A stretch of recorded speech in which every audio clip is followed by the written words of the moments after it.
नेपाल के रास्ते भारत आई सीमा हैदर पाकिस्तान नहीं लौटी है। इसको लेकर तरह तरह की चर्चाएं हो रही हैं। वहीं सीमा हैदर का केस लड़ रहे वकील एपी सिंह का दावा है कि सीमा हैदर की नोएडा में 18 मार्च को जन्मी बच्ची का उत्तर प्रदेश सरकार ने जन्म प्रमाण पत्र बना दिया है। ऐसे में अब वो भारत की नागरिक कहलाएगी।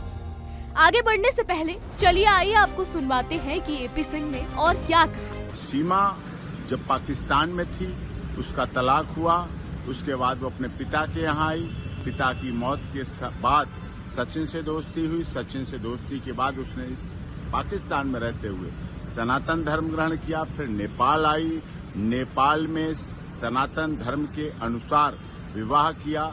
विवाह के बाद फिर पाकिस्तान गई, बच्चों को लेके नेपाल के रास्ते भारत आई। भारत में आकर फिर लीगली कन्वर्जन किया, हिंदू धर्म ग्रहण किया, जिसका हिंदू धर्म लीगल कन्वर्जन सर्टिफिकेट के आधार पर। उसके बाद पूरे रीति रिवाज परंपरा के अनुसार सप्तपदी फेरों के साथ विवाह हुआ। दूसरे वर्ष में जब उसने प्रवेश किया, विवाह के बाद से गर्भधारण हुआ भारत में। गर्भाधान के बाद बेटी का जन्म हुआ, जिसका सब देश की दुनिया की सहमति से भारती मीना नाम रखा गया। एलियस उसका घर में नाम रखा गया मीरा रह रही। अब इसके बाद सारी प्रक्रिया एटीएस लगातार पहले से अब में और कर रही। एटीएस जांच एजेंसी सारी कर रही है।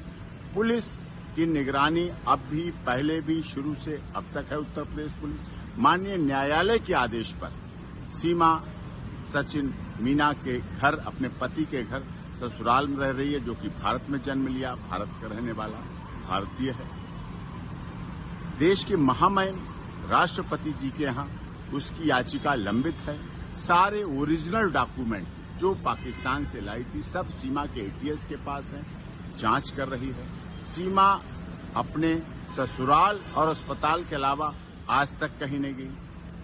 पिछले दिनों जब से ये पहलगाम घटना हुई, उससे भी एक दिन पहले उसके तीसरी नंबर की बेटी को वायरल फीवर की वजह से डेंगू हुआ। डेंगू में प्लेटलेट्स बहुत डाउन हुए। अभी भी वो बेटी के लिए दोनों पति पत्नी परिवार के साथ हॉस्पिटल में है, इलाज चल रहा है लगातार। नवजात बच्ची उनके साथ है भारत में बेटी। उसका सर्टिफिकेट उत्तर प्रदेश की माननीय सरकार ने जारी कर रखा है, बर्थ सर्टिफिकेट, और उसके आधार पर है, भारत में रह रही है।